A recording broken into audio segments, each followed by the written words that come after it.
Muy buenos días Iglesia Bíblica El Camino, muy buenos días a todos. Espero que hayan tenido una buena semana. Sé que la vida es difícil, las circunstancias de la vida no son fáciles, día a día, ¿no? Se nos presentan retos, se nos presentan situaciones en las que necesitamos tomar decisiones, situaciones en las que ameritan cierto carácter de nosotros, ¿no? Cierta templanza, cierto temple, ciertas actitudes que nos ayuden a salir a flote.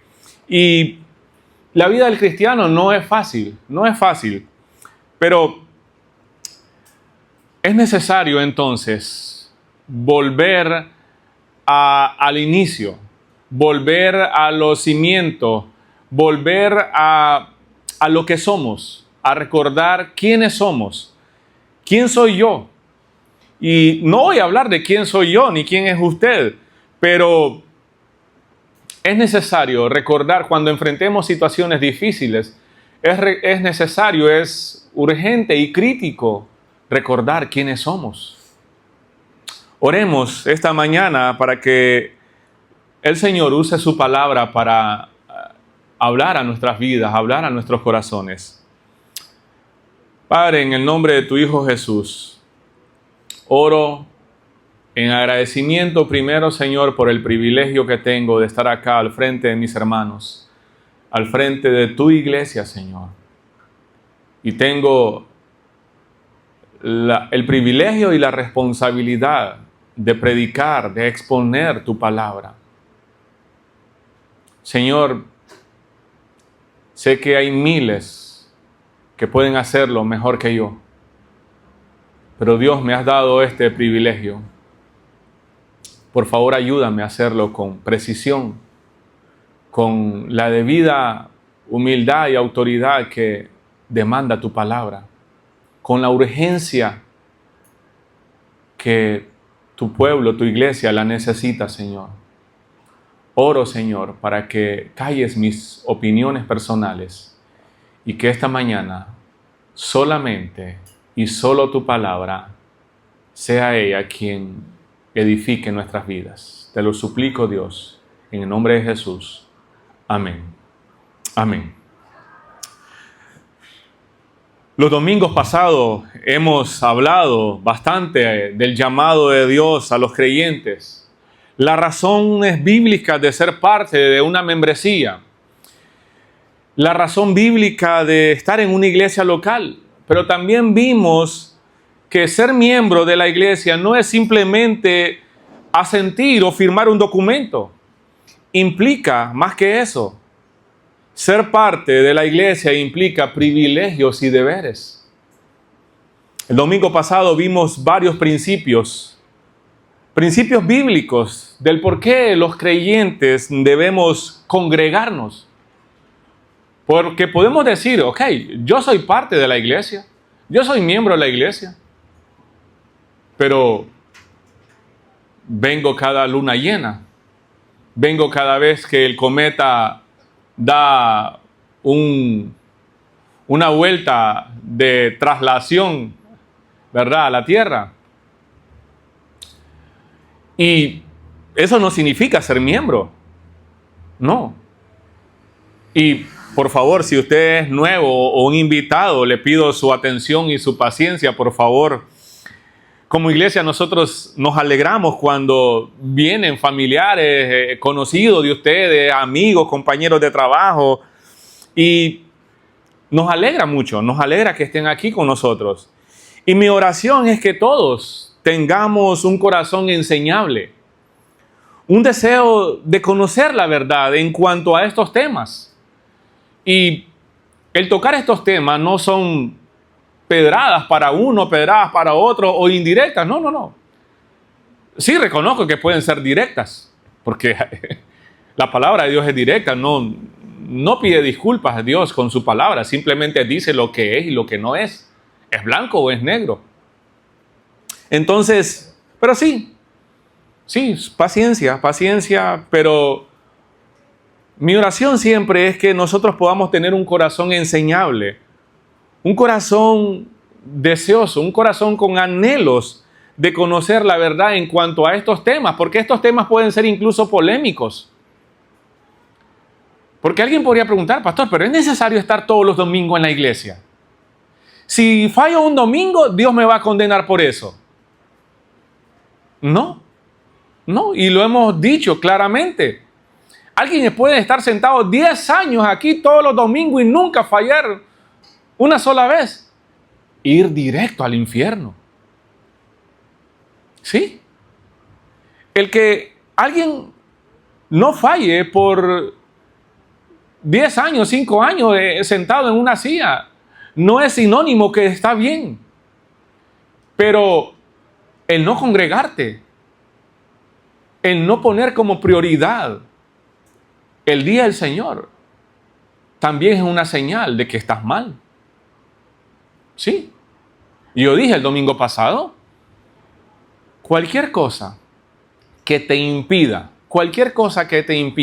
a no ser una emergencia, cualquier cosa que te impide estar junto al resto de tus hermanos, alabando al Señor el día que Él ha designado para eso, yo estoy seguro que no es la voluntad de Dios. Entonces, quiero que meditemos esta mañana en el estándar del cristiano.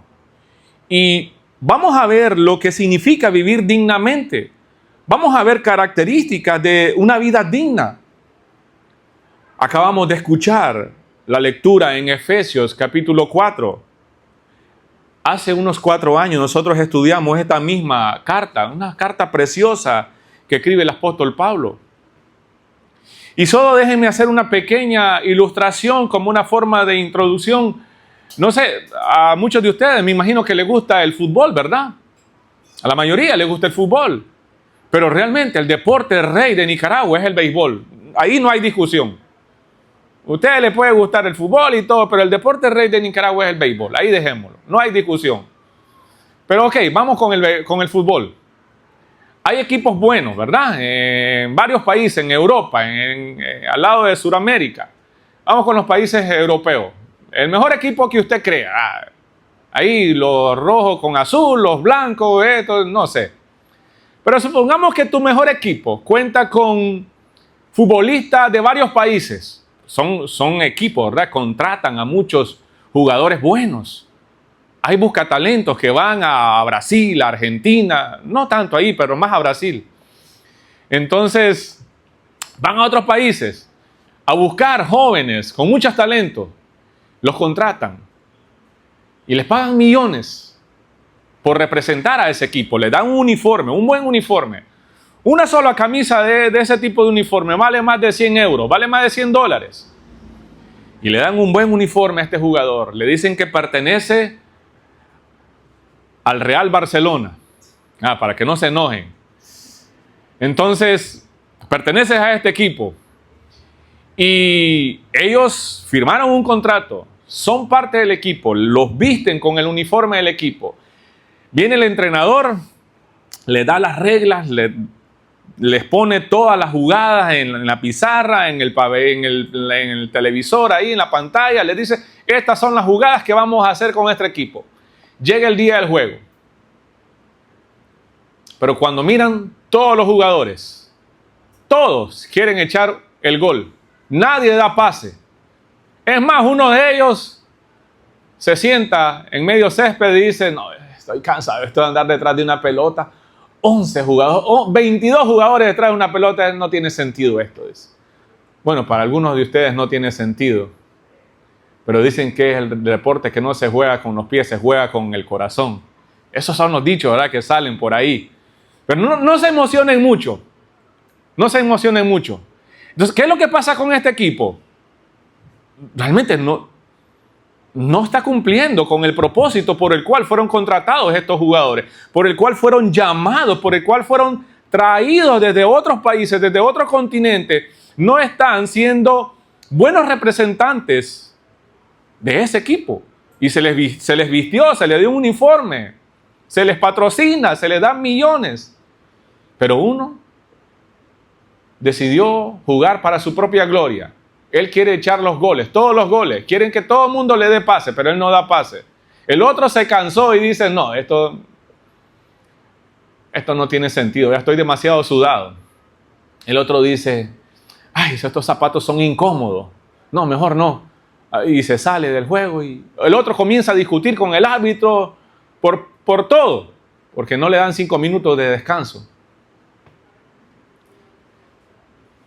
Algo así, algo muy similar pasa en la iglesia.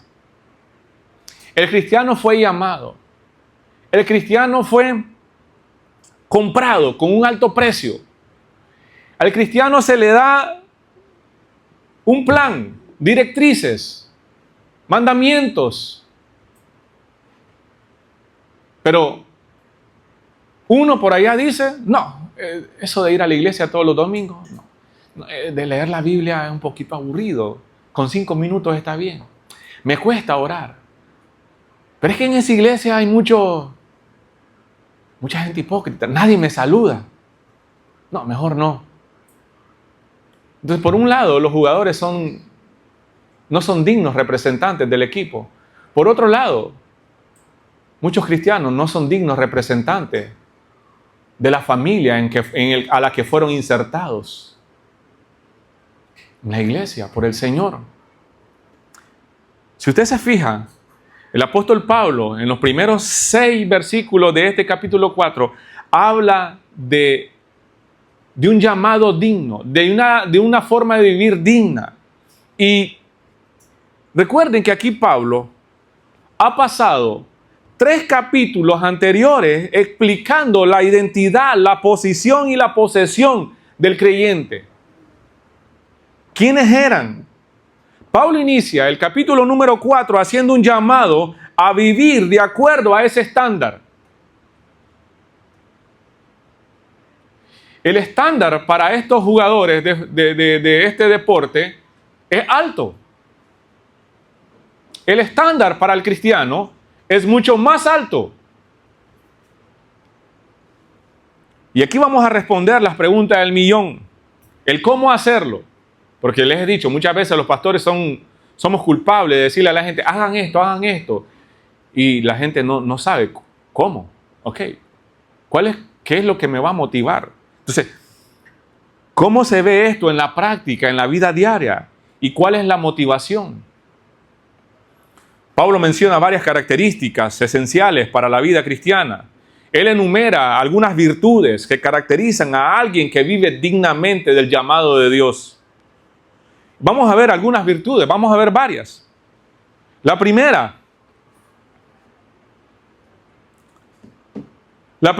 es la humildad. Dios llama a su pueblo a vivir en humildad. Este es el fundamento desde donde se inicia. Eso está en el versículo número 2. Pero miremos el versículo número 1. Pablo escribe esta carta desde la cárcel. No se queja de lo que está pasando en Roma, sino que usa su condición de prisionero para llamar a la iglesia a vivir de una manera digna. Pablo suplica. En la Reina Valera lo traduce de esta manera: os ruego que andéis como es digno de la vocación con que fuisteis llamado.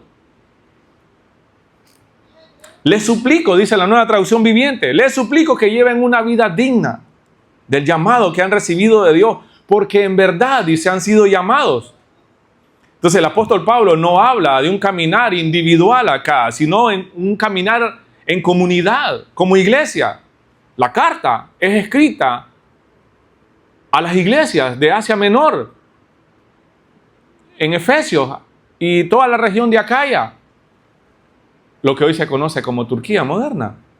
Entonces la vida cristiana no se mide por lo que hacemos solo, sino por lo que vivimos como cuerpo de Cristo. La iglesia local, si podemos llamarlo así, es el espacio o el ambiente donde ese llamado se concreta. Relaciones reales, con personas reales, discusiones reales, enojos reales. Es donde se prueba si nuestra fe es auténtica. ¿Recuerdan el carbón encendido? El ejemplo del carbón encendido, ¿verdad? La semana pasada. Si lo apartamos del fuego, rápido se va a apagar. Pero si permanece junto al resto, ¿qué va a pasar? Conserva su calor. Es útil. Está haciendo su función. Así somos como iglesia. Separados nos enfriamos, unidos permanecemos. No podemos andar o vivir dignamente sin la iglesia local. Es imposible. El llamado de Dios no es a caminar solos, sino a caminar juntos en Cristo. Permítame reactivar el temporizador para no robarles mucho tiempo.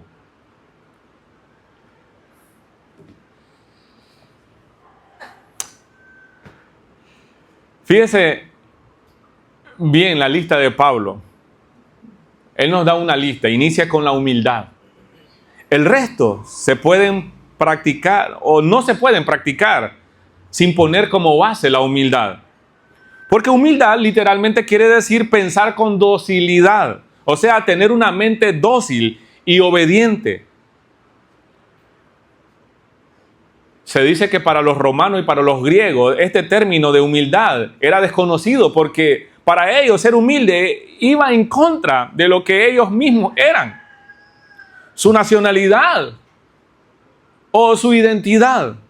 Los romanos, por supuesto, por su poderío militar y económico. Los griegos, por su sapiencia, por creerse que eran las personas más cultas o inteligentes de la época. Es más, se dice que los escritores de esos primeros siglos usaban esta palabra de manera sarcástica para referirse casi siempre a los cristianos. Por supuesto, para ellos la humildad era un tipo de actitud o un tipo de característica de alguien débil, de alguien digno de lástima. Sin embargo, la humildad es el inicio de todo. La humildad es fundamental. Sin ella no podemos agradar a Dios. Usted no puede reconocer sus pecados en su vida sin humildad. Usted no puede pedir perdón sin humildad. Usted no puede servir y obedecer sin humildad. Sin humildad usted no estaría aquí. Usted está aquí porque reconoce que necesita comunión, que necesita el consejo de Dios. Está aquí porque necesita adorar a alguien superior a usted. ¿Se da cuenta? Es más, nadie puede convertirse en creyente, en cristiano, sin humildad.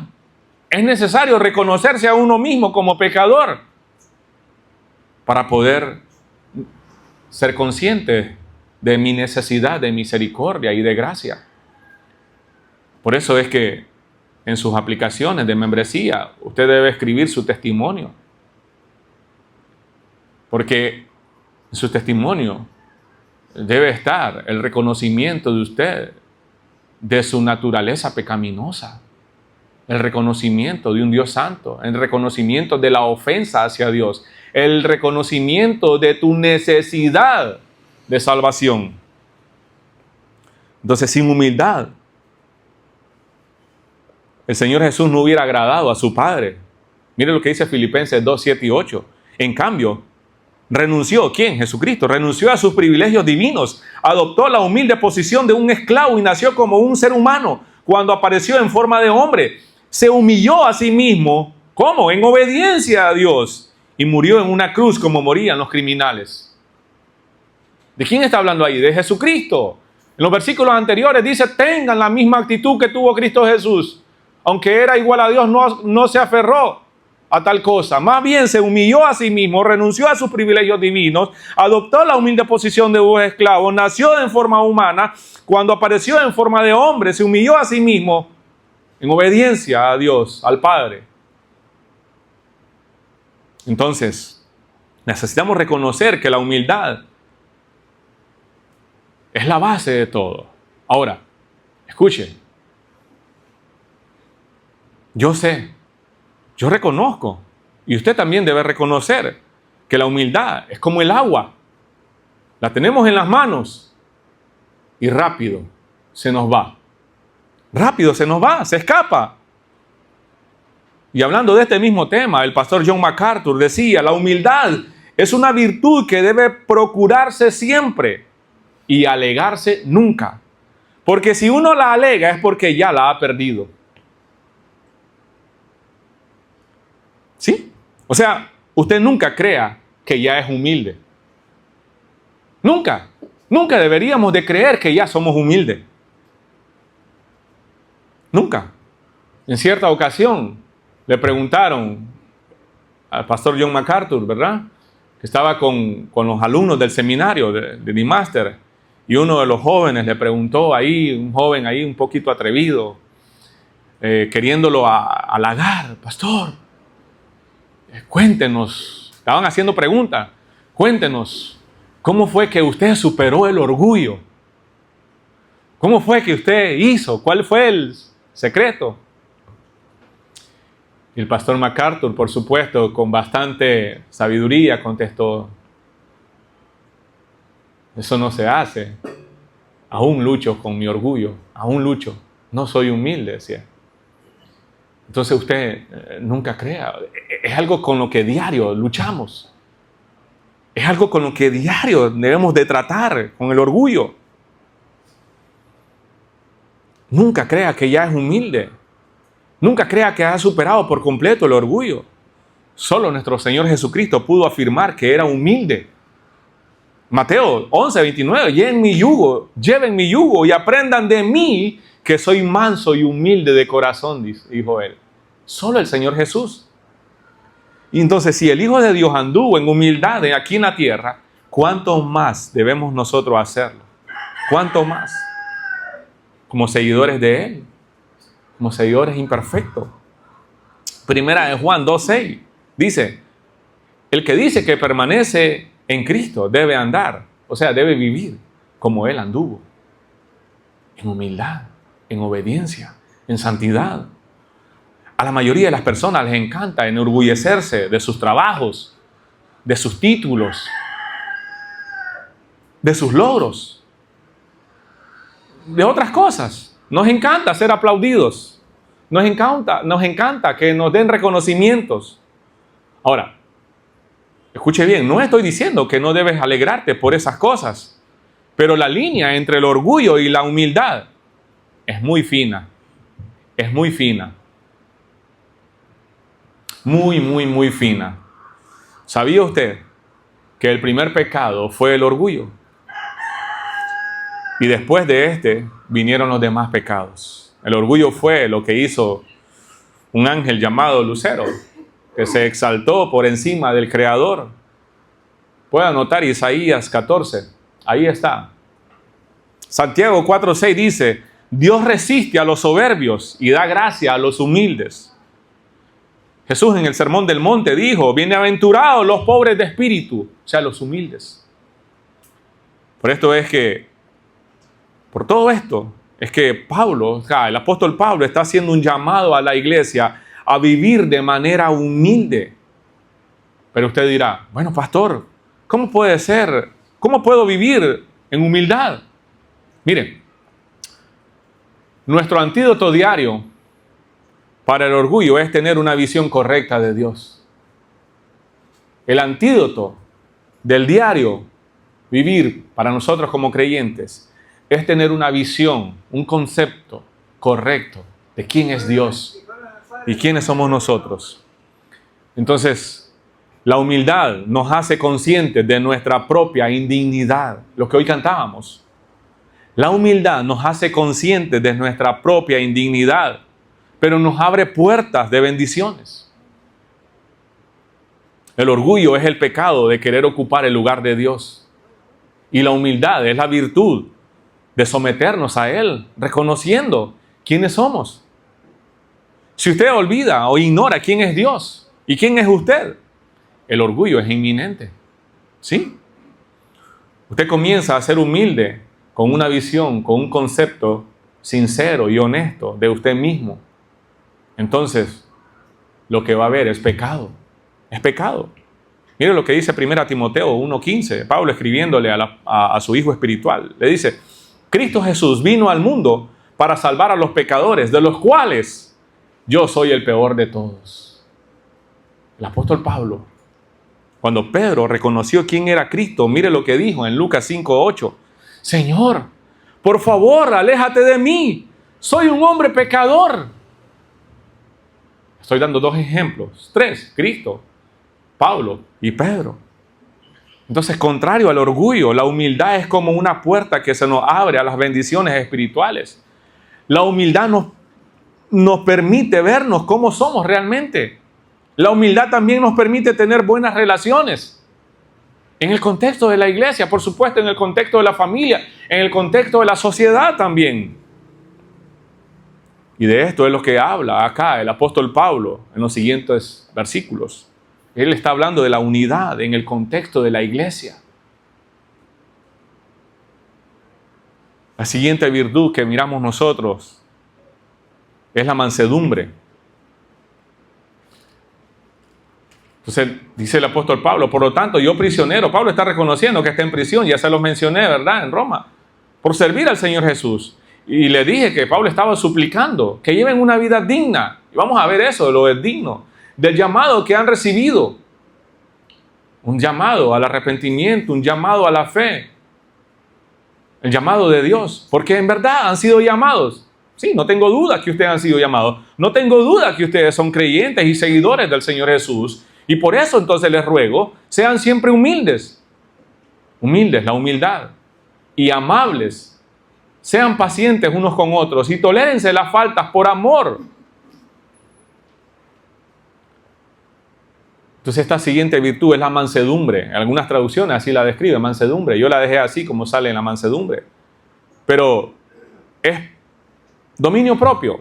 Dios llama a los creyentes a practicar mansedumbre. O sea, dominio propio. Literalmente es poder bajo control. Yo les dije al inicio, ¿verdad?, que la humildad es la base o el fundamento de las demás virtudes. Y así es. La humildad produce mansedumbre. Algunos diccionarios definen la mansedumbre como timidez o deficiencia de ímpetu. Sin embargo, el sentido bíblico de esta palabra tiene su raíz del griego praotes y se refiere a una persona afable, a una persona tratable, controlado, con alguien que se puede entablar una conversación sin llegar a los golpes, sin llegar a los gritos, sin llegar a los insultos. Es lo opuesto a una actitud vengativa. Aquí nos conocemos todos y sabemos quiénes tienen una tendencia de no practicar la mansedumbre. Una vez más, en el Sermón del Monte, el Señor Jesús le dijo, bienaventurados los mansos. Eso está en Mateo 5:5. De hecho, la mansedumbre es uno de los frutos del Espíritu Santo. ¿Verdad? Gálatas 5:23. Amor, gozo, paz, paciencia, benignidad, fe, mansedumbre, templanza. Entonces, esta virtud no tiene nada que ver con ser débil. No tiene nada que ver con ser tímido. No tiene nada que ver con ser indiferente o cobarde. No. Este término, praotes, se usaba para describir el entrenamiento de los animales. Como los caballos, que aún eran indomables, no eran doblegados. Pero nosotros sabemos que estos animales, después de ser entrenados, siguen teniendo las mismas fuerzas, pero ya no descontroladas, no, sino con una voluntad bajo control. El jinete se enseñoreaba de él, o sea, poder bajo control. Eso es mansedumbre. Un ejemplo de un hombre manso es Moisés en el Antiguo Testamento. Número 12:3 en la Reina Valera dice, y aquel varón, Moisés, era muy manso, más que todos los hombres que había sobre la tierra. El contexto de este pasaje fueron las críticas de María y de Aarón. Las críticas de María y Aarón contra Moisés, y el Señor castigó a María poniéndole lepra. El Señor los castigó por haber hablado en contra de Moisés. Sabiendo el Señor todo lo que Moisés hacía por el pueblo. Sabiendo Moisés que actuaba, sabiendo el Señor que Moisés actuaba casi como mediador para salvar al pueblo. Y estos hermanos de Moisés habían hablado mal de él y por eso el Señor los castiga. Lo interesante de esta virtud en Moisés es que no le impidió enfrentar al faraón. No. Usted puede leer el Éxodo capítulo 5 y usted va a encontrar ahí cómo Moisés se enfrentaba al faraón. Entonces, una de las marcas de la mansedumbre, de una mansedumbre verdadera, es el autocontrol. Las personas que se enojan con facilidad no saben mucho de mansedumbre. Mire lo que dice Proverbios 16:32. Mejor es ser paciente que poderoso. Más vale tener control propio que conquistar una ciudad. Escuche, una persona mansa es alguien pacificador, es alguien perdonador, es alguien que ayuda al caído. Por eso Gálatas 6:1 dice, amados hermanos, si otro creyente está dominado por algún pecado, ustedes que son espirituales deberían ayudarlo a volver al camino recto con ternura y humildad. La Reina Valera dice con mansedumbre. Entonces el creyente que es manso tiene una actitud correcta de los no salvos, pero también de sus hermanos en la fe, de la iglesia pues. No los ve con superioridad, no, más bien está ahí para ayudar a volver al camino recto con ternura, con humildad, teniendo mucho cuidado de no caer en la misma tentación. Mateo 5:9, la Reina Valera dice, bienaventurados los pacificadores, porque ellos serán llamados hijos de Dios. Entonces el creyente con un espíritu manso y humilde no busca, no inicia una pelea, no. Por supuesto, en nuestro caminar cristiano se nos van a presentar situaciones en las que debemos confrontar el pecado, señalar el error, pero aún haciendo esto debemos hacerlo con mansedumbre. ¿Sí? El problema de muchos de nosotros es que somos rápidos para reaccionar a situaciones en las que más bien deberíamos ser sabios y correctos, deberíamos dejar pasar. Situaciones en las que deberíamos dejar pasar, como una ofensa de otro hermano.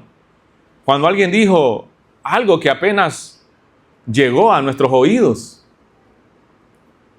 Tal vez se dijo en un contexto jovial, pero no, eso que dijo es demasiado personal para mí. No, se sintió personal.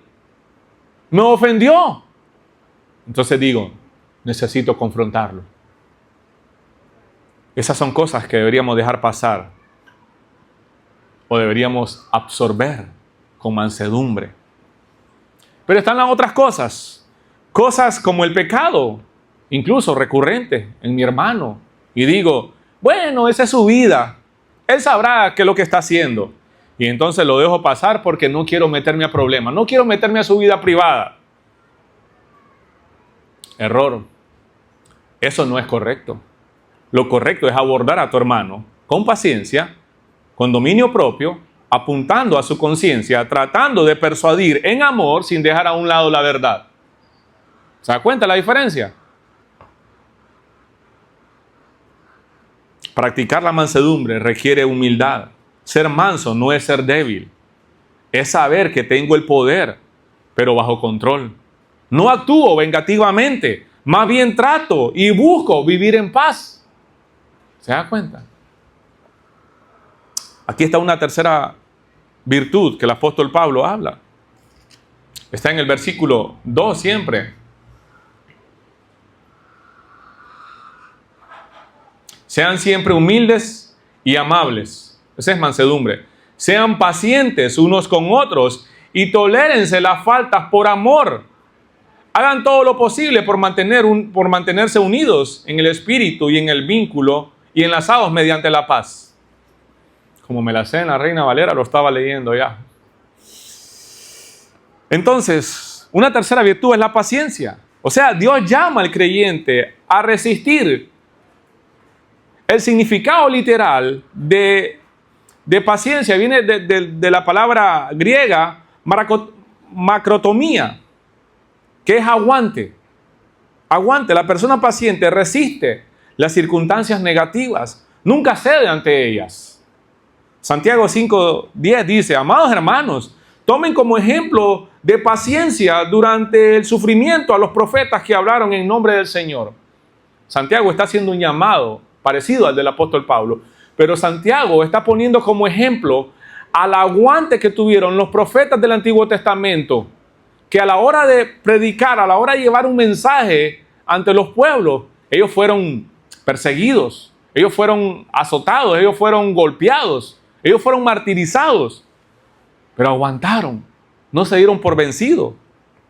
Entonces los profetas aguantaron con paciencia las aflicciones debido a su llamado, y que nosotros también deberíamos tomar como ejemplos a ellos. Entonces necesitamos ser pacientes incluso con aquellos que ponen al límite nuestra paciencia. Si yo les preguntara a ustedes, ¿cuántos de ustedes son impacientes? Levanten la mano los que son impacientes. Gracias por su honestidad. Miro que algunos son pacientes. Vaya, lo voy a hacer. Les voy a dar algunos ejemplos. Situaciones o personas que los llevan al límite de su paciencia. Una fila larga en el banco o en el supermercado. Miren que hay 5, 8, 10 cajas, pero solo un operador. Y la fila está como de media cuadra. Esperar ser atendido por la empresa de servicios de internet o telefonía. Esperar los resultados de un examen o la respuesta de solicitud de un trabajo. Esperar a alguien que se está demorando por salir y te dice, ya voy en camino. Todos están listos, menos una persona. Algún compañero de trabajo que no son tan rápidos o eficientes como usted. A alguien que se le olvida todo siempre. Un conductor que su carro lleva llantas cuadradas. Tener que repetir una explicación a alguien que ya escuchó. Esperar en silencio mientras alguien cuenta una historia larga. Y hay más ejemplos. Hay más ejemplos. Por supuesto que hay. Siendo honesto, todo el mundo se impacienta en algún momento de la vida. Todo el mundo. Lo crítico acá es perder los estribos todos los días.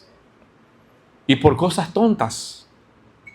Las consecuencias pueden ser peligrosas cuando caemos en la impaciencia. Entonces, usted podría decir, bueno, entonces se vale perder la paciencia por cosas que sí valen la pena. No, ese no es el punto. Ver la injusticia, ver el abuso de confianza, la terquedad, podría justificar la impaciencia, pero no.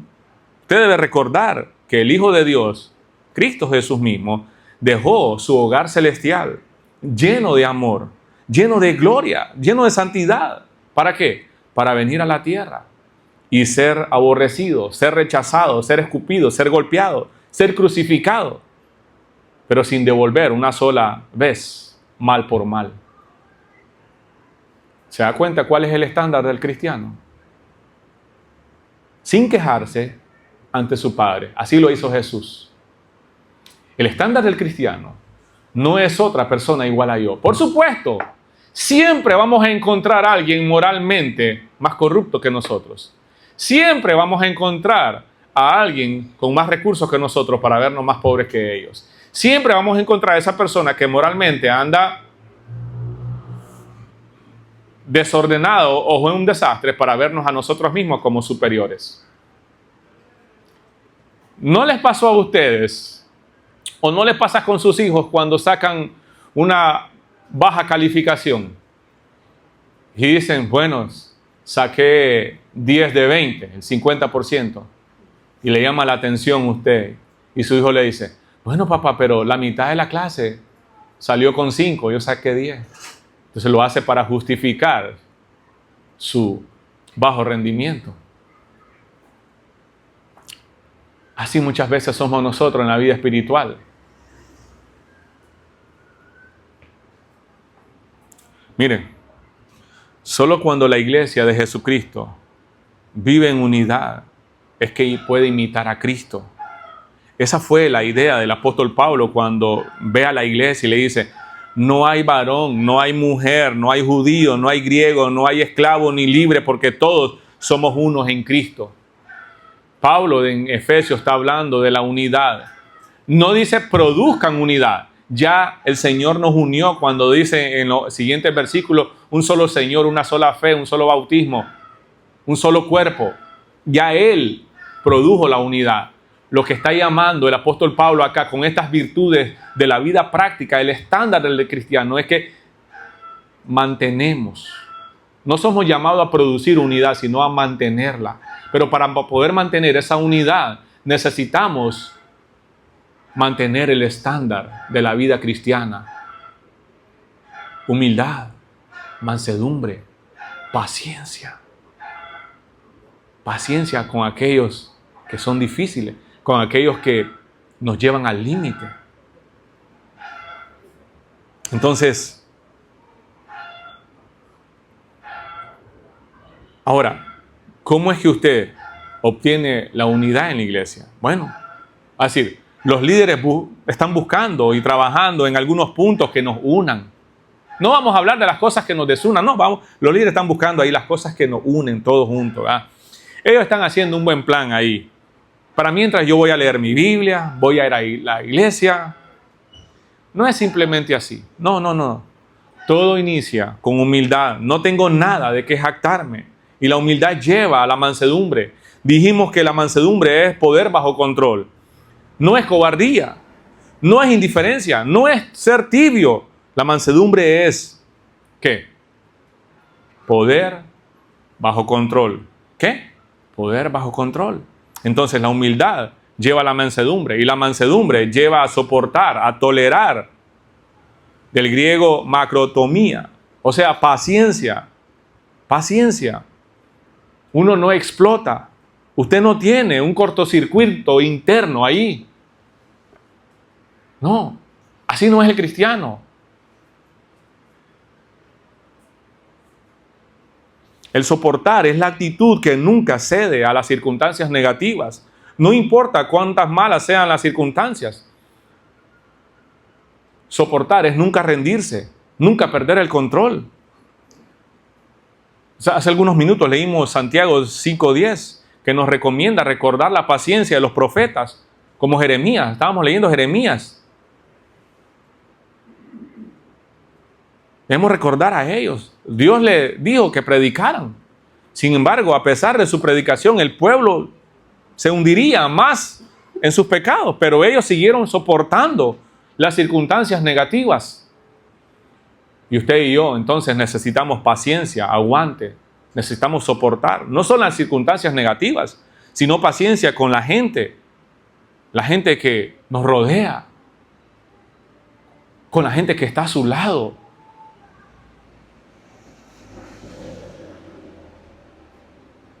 Entonces, ¿sabe una cosa?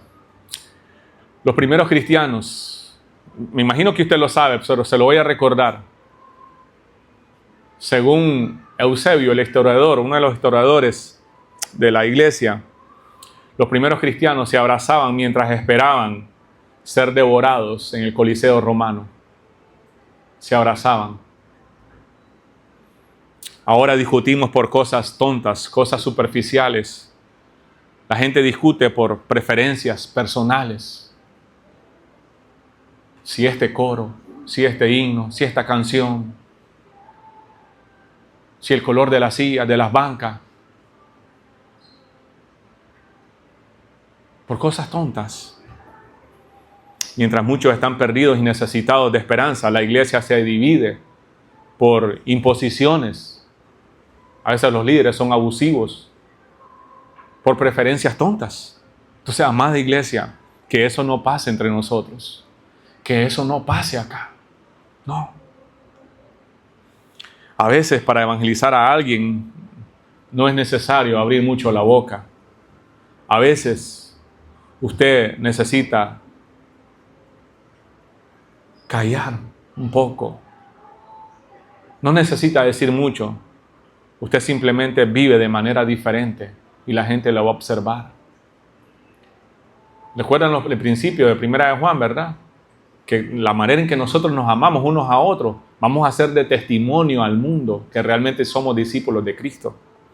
Entonces la humildad, mansedumbre, paciencia y el amor nos dice que no importa qué insulto, qué ofensa, qué persecución, qué injusto, qué mentira, qué crítica, celos, envidia, no me importa lo que me hagas, Puedo soportar eso sin amargura, sin irritación, sin quejarme, sin explotar, sin que haya un cortocircuito en mi mente o en mi corazón.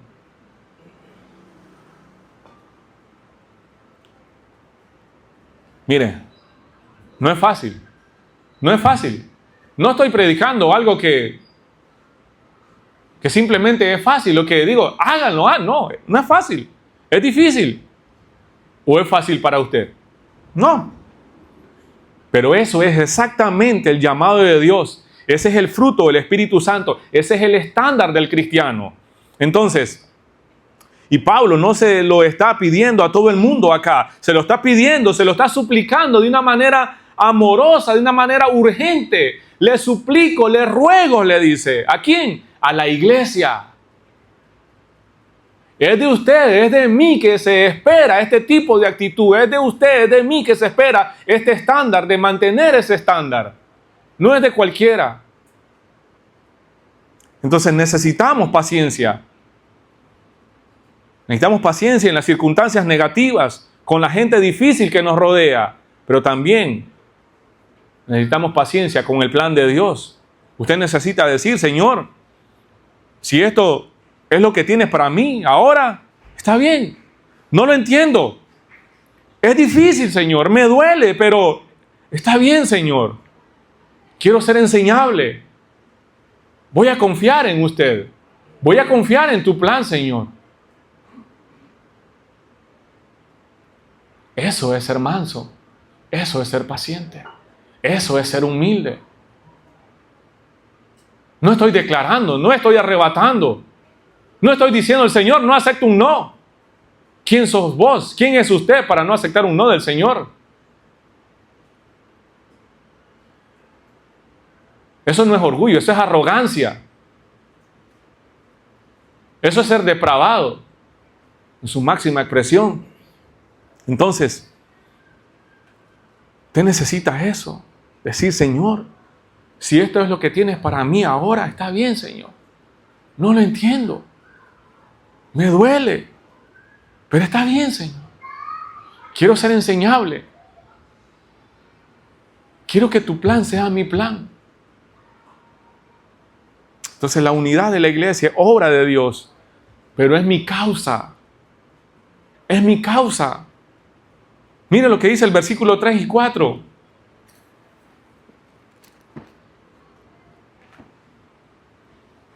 Hagan todo lo posible por mantenerse unidos en el espíritu y enlazados mediante la paz. Pues hay un solo cuerpo y un solo espíritu, tal como ustedes fueron llamados a una misma esperanza gloriosa para el futuro. Hay un solo Señor. ¿Quién? Cristo. Una sola fe. Todos creemos en Él. Un solo bautismo. Y un solo Dios y Padre de todos, quien está sobre todos y en todos y vive por medio de todos. En los capítulos anteriores, con el capítulo 3, dice que el creyente ha sido bautizado con el Espíritu Santo como la garantía que realmente le pertenecemos. Y por todo esto, dice el apóstol Pablo, por lo tanto, debido a esto, o sea, él está haciendo una conexión. Después de pasar 3 capítulos enseñando la doctrina, enseñando qué es, quién es Dios y lo que ha hecho por nosotros, quién es el creyente que ha sido escogido, predestinado en amor desde antes de la creación del mundo. Que ese era el plan de Dios y le agradó hacerlo. Y para sellar ese pacto de gracia, de amor, esa identidad nos ha dado el Espíritu Santo. Por lo tanto, dice él, vivan de manera digna del llamado que han recibido de Dios, porque en realidad han sido llamados. Esfuércense por mantener el vínculo de la paz. Sean humildes, sean mansos de corazón, sean pacientes, tolérense la falta unos a otros. No exploten, que no hay un cortocircuito de emociones en ustedes.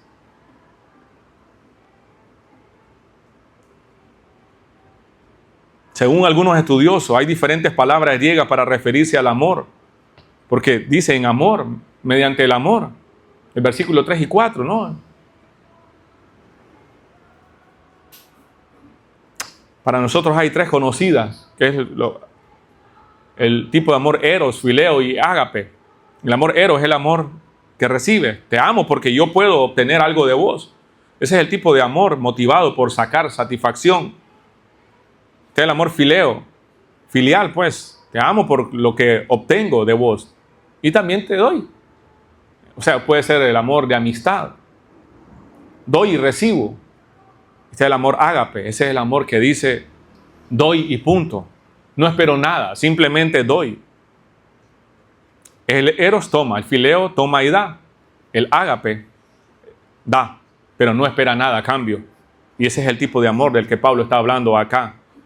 El tipo de amor que Pablo llama a practicar a la iglesia. Es el tipo de amor que piensa en el bien de la otra persona. No está pensando en él mismo, está pensando en la otra persona. Entonces la mejor definición acá de agapao es el amor que busca el bienestar de otro de cualquier precio. No importa. Ahí está. Un amor abnegado, un amor paciente, como dice 1 Corintios 13, 4 al 7. Dice las características del amor. El amor no es jactancioso, no es envidioso. El amor es paciente. No busca su propio bienestar. Entonces es Dios buscando nuestro bienestar al más alto nivel, el costo más alto que dio a su hijo, a su único hijo. No sé si me estoy explicando, no sé si usted puede notar esto. Este es el llamado de Dios para su iglesia. Vivan la vida cristiana, anden como es digno. Pero ¿dónde comienza todo? En el interior, en el corazón, con este compromiso de ser humildes, de ser mansos, de ser pacientes, de ser amorosos. Es el tipo de amor que simplemente busca el bienestar de alguien más, sin importar lo que ellos le hagan a usted.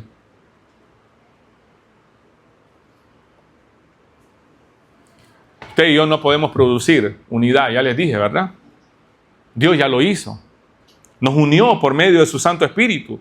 Todos los creyentes hemos sido bautizados, sellados con el Espíritu, que es la garantía de que le pertenecemos. Fuimos incluidos en la familia de Dios. Somos uno en Cristo. Ese es el llamado de Dios para la iglesia. No es producir unidad, sino guardarla, mantenerla. Es procurar, es esforzarnos para permanecer juntos, unidos. Ese es el propósito de Dios. Esa es nuestra causa. ¿Por qué? Porque tenemos algo en común. Un solo Dios, el Padre de todos. Un solo Espíritu. Una misma esperanza gloriosa. Una sola fe. Un solo bautismo. En todo el capítulo no hay más palabras como esta. Una o un. Está hablando en singular, pero se está refiriendo a la iglesia como un cuerpo, algo que nos une, un solo Dios, un solo Padre de todos, un solo Espíritu, una misma esperanza gloriosa, una sola fe, un solo bautismo. Entonces usted y yo somos llamados a soportar por amor la falta de los demás. Esta es nuestra virtud más.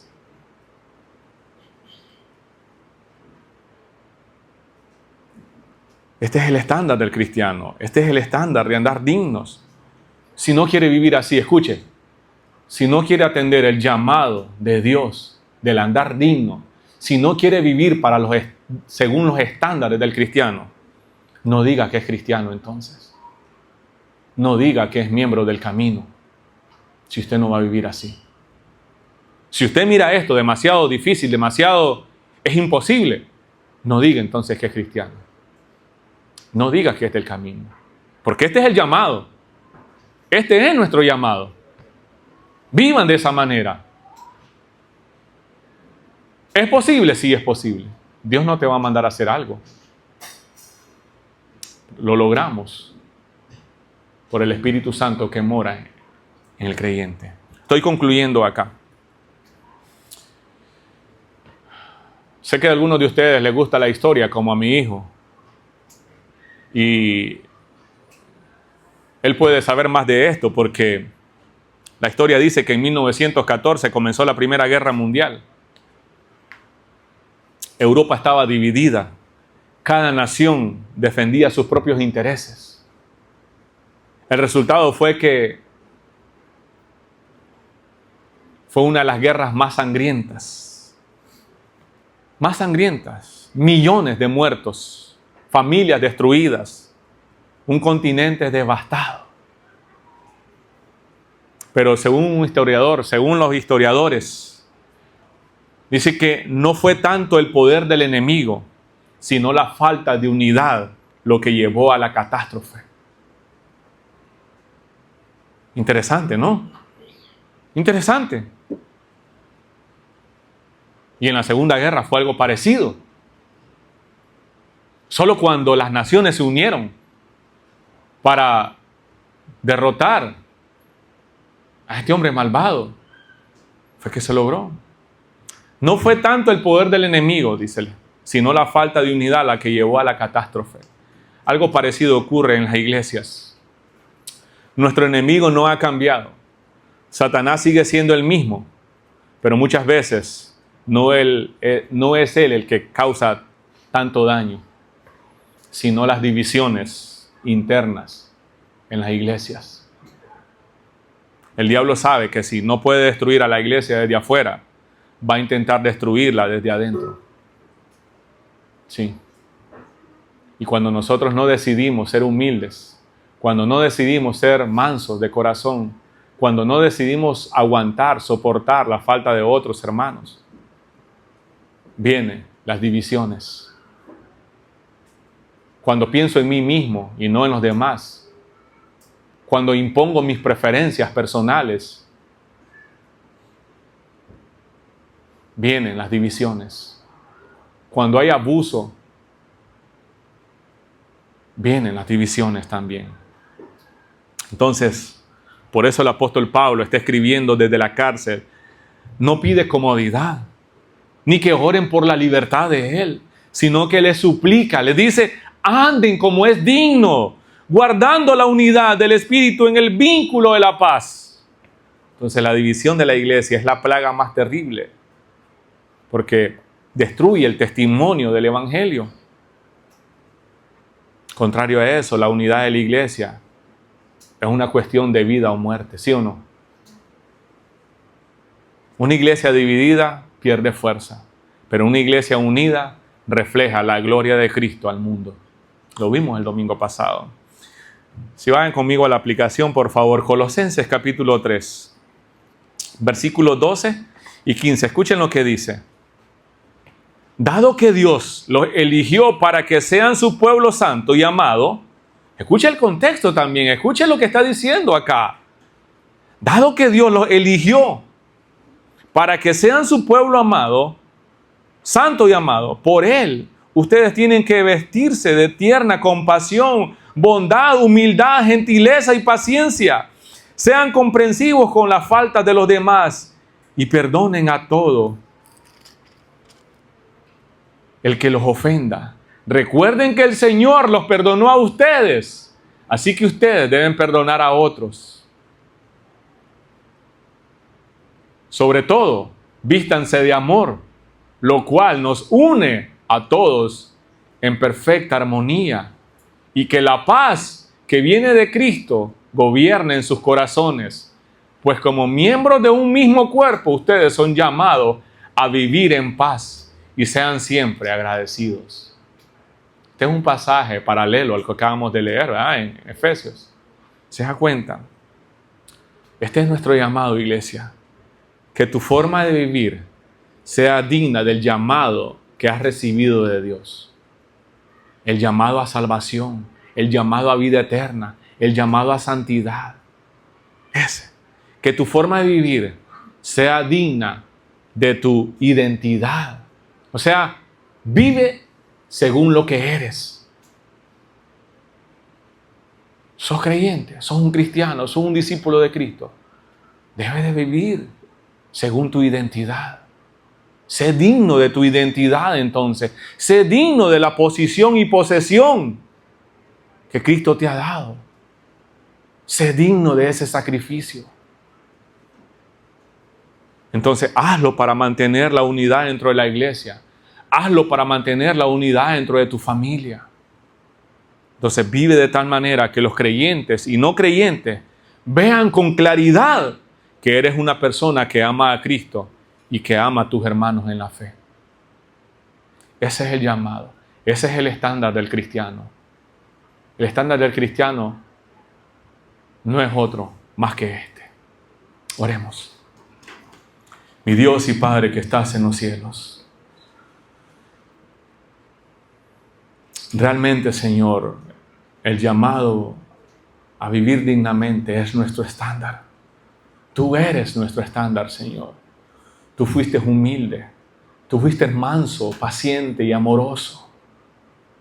Mi Dios, que la Iglesia Bíblica El Camino comience a practicar la humildad, la mansedumbre, la paciencia, el amor ágape entre nosotros. Y de esta manera, Señor, mantener la unidad que tú ya has producido. Dios, perdónanos cuando no tenemos dominio propio. Perdónanos, Señor, por querer tomar la justicia en nuestras manos y no ser pacientes. Perdónanos, Señor, porque muchas veces no mantenemos este estándar. No vivimos dignamente de este llamado. Pero, Señor, que tu Santo Espíritu nos ayude, nos dé el poder, la motivación suficiente como para mantenernos, Señor, en unidad, practicando la mansedumbre, practicando la humildad, practicando, Señor, el amor desinteresado, practicando el amor, Señor, unos con otros, recordando que tenemos un mismo Dios, un mismo Señor, un mismo cuerpo, un mismo bautismo, una misma esperanza gloriosa, Señor. Oro, Señor, para que esto sea algo visible, como un testimonio de tu obra en tu iglesia, como un testimonio allá afuera, y que sea para tu gloria. En el nombre de tu Hijo Jesús te lo pido, Señor. Amén. Amén. Que el Señor nos bendiga a todos.